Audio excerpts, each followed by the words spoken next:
Remember, life is a race. अगर तेज नहीं भागोगे तो कोई तुम्हें कुचल के आगे निकल जाएगा. Let me tell you a very interesting story. Okay, I'm going to be very honest.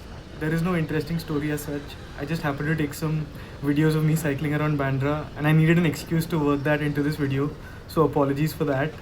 But Virus was actually correct. Life is a race and so is investing. And when you're investing, it's very important to ensure that inflation doesn't overtake you. In this video, I'm going to tell you what inflation is, how it works, and how it can affect you very badly. Stay tuned. And if you like this video, I'd request you to like, share and comment on this video, and please subscribe to my channel so that you can stay informed about future updates. Big thing that affects how our money performs is inflation. And this term is something that we hear very often. You hear it in news reports all the time that RBI says that inflation is at a certain rate, inflation is rising. But what exactly do you mean when you say inflation? So the textbook definition is that inflation is the tendency of the prices of goods and services to increase over time. And what this does is it erodes or it decreases the purchasing power of your money. Now, the textbook definition is one thing, but let's see how it pans out in your daily life. So we probably remember that when we were kids, a bottle of Pepsi used to cost something like $5, but now it costs $15.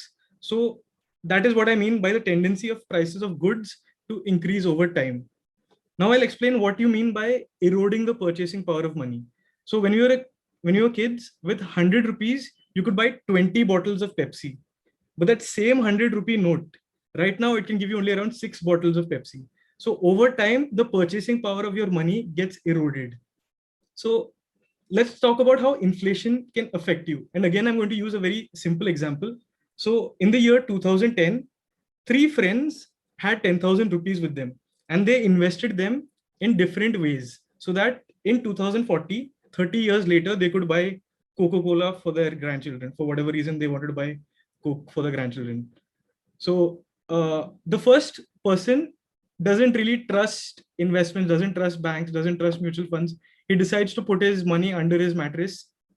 And because he does that, his money does not grow. It does not compound. If he kept 10,000 rupees, it would be 10,000 rupees in 30 years. The second friend decides to put it in a bank account where he gets 8% interest on his investment. And the third friend decides to put it in mutual funds and they get 10% as return. Now, from 2010 to 2040, the price of Coca-Cola is also not going to stay the same. The price of Coca-Cola would also increase because of inflation. So for this example, let's assume that in 2010, a bottle of Coke costed $50 and 30 years later, we'll see how the price changes, assuming that it increases at 8% every year. So by 2040, everybody's investments have had 30 years to grow. So the first person, his investment stayed the same because he did not get any return on it. The second and third person's investments grew based on the return that they were getting at 8 and 10%. The price of Coke also increased at 8% every year. And by 2040, it cost $500 for a bottle of Coke. Now let's see, with the money that they have in 2040, how many bottles of Coke they can buy.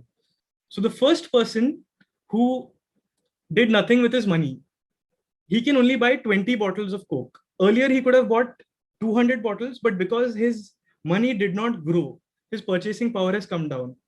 The second person, his money grew at the same rate as inflation. So his money grew by 8%, the price of Coke also grew by 8%. So even 30 years later, he can only buy 200 bottles of Coke.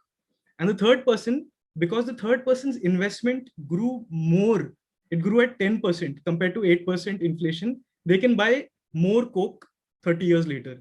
So this is the thing that you need to watch out for. So the return that you get on your investment, the real rate of return is the nominal rate. So the nominal rate is whatever your bank is telling you that you'll get for your savings account or your FD. That minus the inflation rate.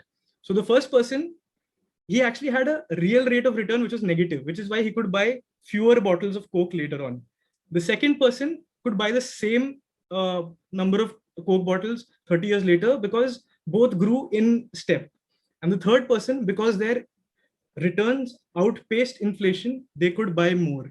So this is what you need to watch out for. If you're putting money in a savings account or in a fixed deposit, what you need to be asking yourself is the value of my money going down over time because of inflation? A lot of us think that stock markets or other instruments are risky.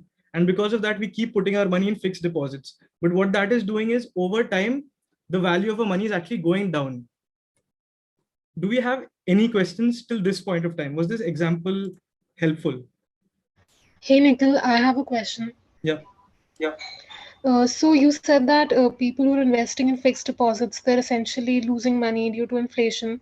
So what if somebody needs money immediately? Like, what's a way to invest money and also be able to access it if in case the need arises? I'll build on that later in the session. It's a very good question, but I think we'll cover that later on as we like go through more concepts, more terms. We'll build on that.